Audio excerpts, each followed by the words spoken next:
নায়ের পক্ষে ক্যাম্পেইন করছে তারা যারা বাংলাদেশে ফেসিবাদী কাঠামোকে রেখে দিতে চায়। আমরা বাংলাদেশের সকল ফেসিবাদ বিরোধী যারা রাজনৈতিক দল আছে, ছাত্র সংগঠন আছে, সিভিল সোসাইটি আছে, আমরা সবাইকে অনুরোধ করছি আমরা যেন সবাই ঐক্যবদ্ধভাবে গণভোটে হায়ের পক্ষে ক্যাম্পেইন করি। এবং ইতিমধ্যে আপনারা দেখতে পেয়েছেন সকল ফেসিবাদ বিরোধী রাজনৈতিক দল, ছাত্র সংগঠন তারা ক্যাম্পেইন শুরু করেছে। নায়ের পক্ষে ক্যাম্পেইন করছে তারা যারা বাংলাদেশে ফেসিবাদী কাঠামোকে রেখে দিতে চায়, যারা আবার এই দেশে আইনাগর তৈরি করতে চায়, যারা আবার এই দেশে আলেম ওলামাদের উপর হত্যাকাণ্ড চালাতে চায়, যারা আবার জুলাই যে গণহত্যা হয়েছে, পিলকানায় যে হত্যাকাণ্ড হয়েছে সে হত্যাকাণ্ড ঘটাতে চায়। সুতরাং এই ফেসিস্ট ছাড়া আর কেউ এখানে নায়ের পক্ষে ক্যাম্পেইন করছে না। ইতিমধ্যে আমরা সকল রাজনৈতিক দলগুলো তাদের অবস্থান দেখতে পেয়েছি।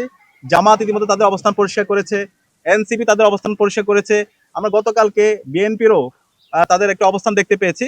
তা আমরা আশা রাখবো সবাই আমরা ঐক্যবদ্ধভাবে গণভোটে হাকে বিজয় করার জন্য সারা দেশব্যাপী সচেতনতা তৈরি করব।